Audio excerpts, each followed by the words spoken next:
আমাদের দ্বিতীয় স্বাধীনতার ৮ মাস পরে আমরা এখানে জমায়েত হতে পেরেছি।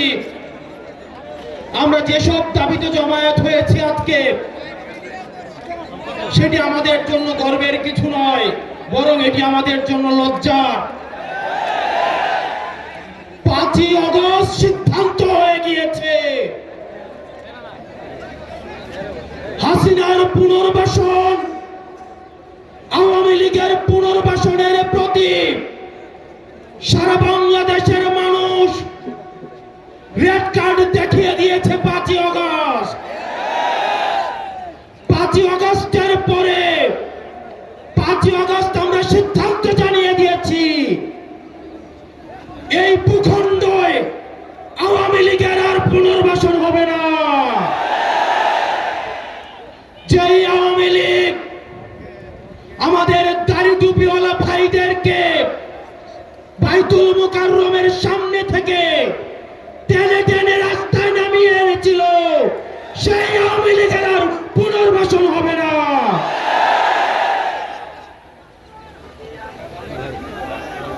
প্রিয় সংগ্রামী সহযোদ্ধা, অত্যন্ত পরিতাপের বিষয়, আজকে ৮ মাস পরে এসেও আমাদের দেশের অনেক রাজনৈতিক দল, অনেক রাজনীতিবিদ আমাদেরকে বারবার করে মনে করিয়ে দেয় আওয়ামী লীগ নাকি রাজনৈতিক দল, এবং এই রাজনৈতিক দল নিয়ে সিদ্ধান্ত আসার এখতিয়ার নাকি তাদের নেই।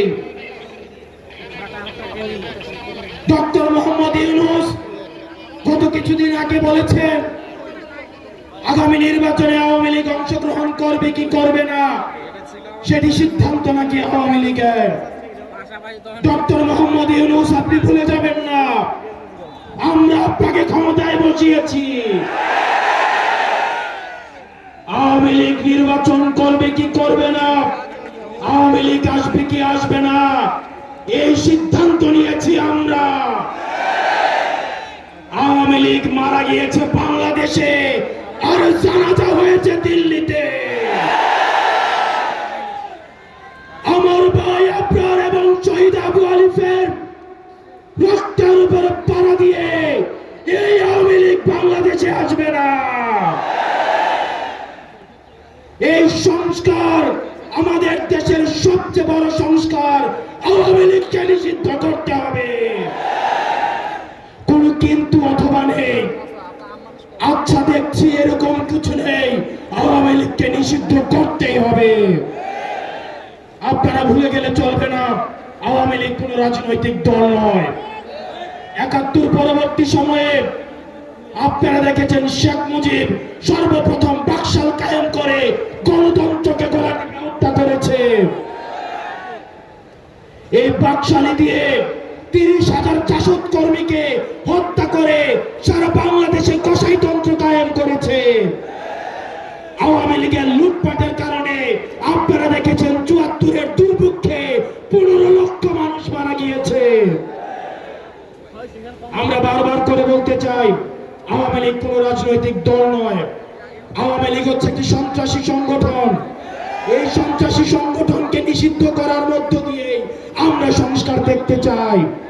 একই সাথে শাপলায় যে হত্যাকাণ্ড হয়েছে, আমরা আপনাদের কাছে অনুরোধ জানাবো, এই শাপলা হত্যাকাণ্ডে যারা শহীদ হয়েছে, আজকের এই মঞ্চ থেকে এই শহীদের লিস্ট আপনারা জাতির সামনে প্রকাশ করুন। একই সাথে হাসিনার এই ফাঁসি না হওয়া পর্যন্ত প্রয়োজন হলে আমাদের শেষ রক্তবিন্দু দিয়ে এই তরুণ প্রজন্ম আমরা হাসিনার ফাঁসি নিশ্চিত করা পর্যন্ত আমরা আন্দোলন চালিয়ে যাব।